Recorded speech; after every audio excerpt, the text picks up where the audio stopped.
Morning, boys. We have physics lesson today. Lesson 6 I'm starting. The topic is light. You know what is light? Light is defined as a form of energy which makes things visible to our eyes. So light, you understand, is a form of energy. It's not a substance, it's not a thing. Okay? It's a form of energy. In this chapter, we have to learn some of the important terms relating to light. Okay, so number one is known as the transparent medium. You know, air, glass, clear water are the examples of the transparent medium through which the light can pass easily. So here I have drawn a glass, right?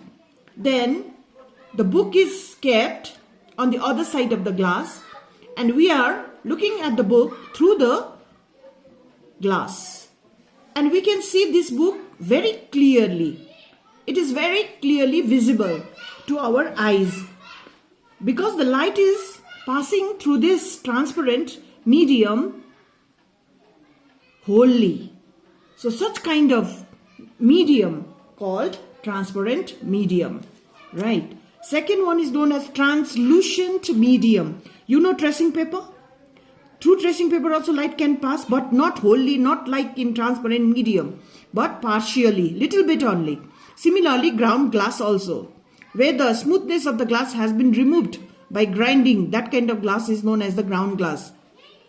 So here this is a ground glass or the tracing paper. The same thing is kept here also, but we cannot see this book very clearly as we have seen in this first case, that is in the transparent medium. Why? Because the light has passed through it partially only. Then the next one is known as the, you must be knowing what is that, opaque medium. Wood, stone, metal sheet, book, bag, chair, etc. are opaque objects, opaque medium through which the light cannot pass. Okay, so this is a wall. The light cannot pass through the wall and we cannot see what is there behind the wall. What are the objects there behind the wall? So this is the example. Another term, luminous body. Those kind of substances, those kind of bodies which can emit their own light. Like sun emits their own light, emits its own light. Burning lamp and candle, whenever there is darkness, we burn it.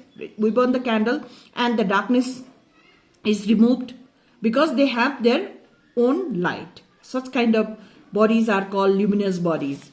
Non-luminous bodies are those which cannot emit their own light. That means they don't have their own light only. The moon, table, chair, etc. Moon reflects the light of the sun. We know that, isn't it? So here the glowing bulb I have drawn. The light coming from the bulb is falling on the phone kept on the table.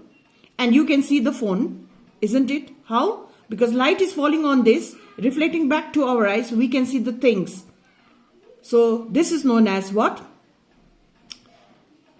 Luminous body emitting light of their own. Now, non-luminous objects can be made luminous by heating it at higher temperature.